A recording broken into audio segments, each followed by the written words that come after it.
11 नवंबर मौलाना अबुल कलाम आजाद की यौम पैदाइश।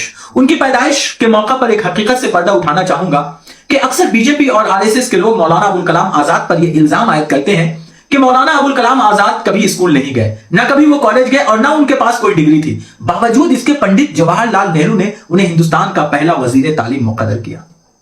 गरचे मौलाना अबुल कलाम आजाद के पास कोई डिग्री नहीं थी, वो कभी स्कूल नहीं गए थे, कभी वो कॉलेज नहीं गए थे, मगर उर्दू, अरबी, फारसी, अंग्रेजी, यहां तक कि बंगला की ऐसी तालीम उन्होंने हासिल की थी घर पर कि, और उनकी सलाहियत ऐसी थी, उनकी इल्मी सलाहियत ऐसी थी, उनकी दूरअंदेशी ऐसी थी, उनकी काबिलियत ऐसी थी, और सबसे बढ़कर मुल्क के लिए जो आजादी का जज्बा होना चाहिए था, वो जज्बा ऐसा था जो शायद ही कांग्रेस के चोटी के लीडरान में डिग्री शुदगान जो लोग उस वक्त मौजूद थे, शायद ही किसी कोई ऐसी शख्सियत रही होगी जो मौलाना अबुल कलाम आजाद के शख्सियतों के, उनकी सलाहियतों के, उनकी दूरअंदेशी के मद्दे मुकाबिल खड़ी हो सकती थी। शायद ही कोई ऐसी शख्सियत रही होगी।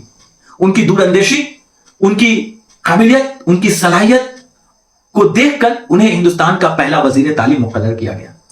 और वजीर तालीम मुकर्रर करने का फैसला पंडित जवाहरलाल नेहरू का बिल्कुल भी गलत नहीं था, क्योंकि आप अंदाजा लगाइए कि महज 24 साल की उम्र में 1912 में उन्होंने अखबार अल हिलाल की इदारत की, अल हिलाल अखबार शाया किया, और यह कोई ऐसा वैसा अखबार नहीं था।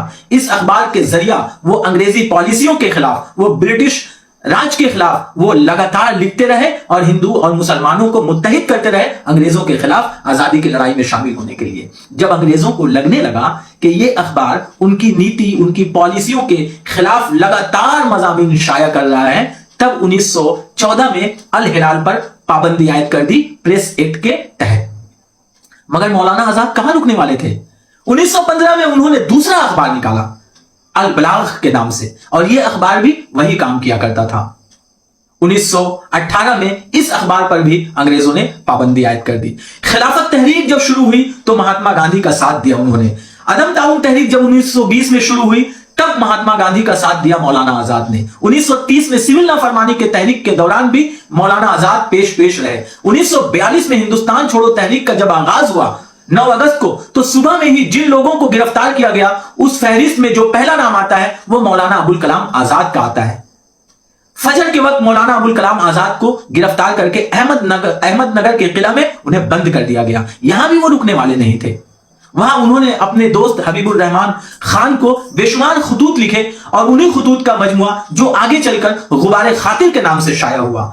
अंग्रेजी की तालीम ऐसी थी उनकी, अंग्रेजी की सलाहियत उनकी ऐसी थी कि इंडिया विंस फ्रीडम नामी किताब उन्होंने लिख डाला, जो यह किताब उनके मरने के बाद शाया हुई। आप अंदाजा लगाइए कि किन सलाहियतों के मालिक थे।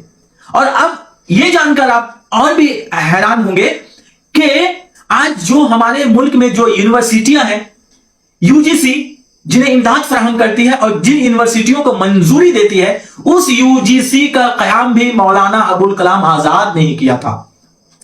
और ये जो हमारे जितने इंजीनियर्स हैं, या जो सड़कें, पुल, ब्रिज जो आज हम लोग हिंदुस्तान में देखते हैं, जो हमारे इंजीनियर्स निकलते हैं आईआईटी से, ये आईआईटी के नाम की इस्तेलाह और उसकी मंजूरी और आईआईटी खड़गपुर का कयाम भी मौलाना अबुल कलाम आजाद की वजारत में हुआ।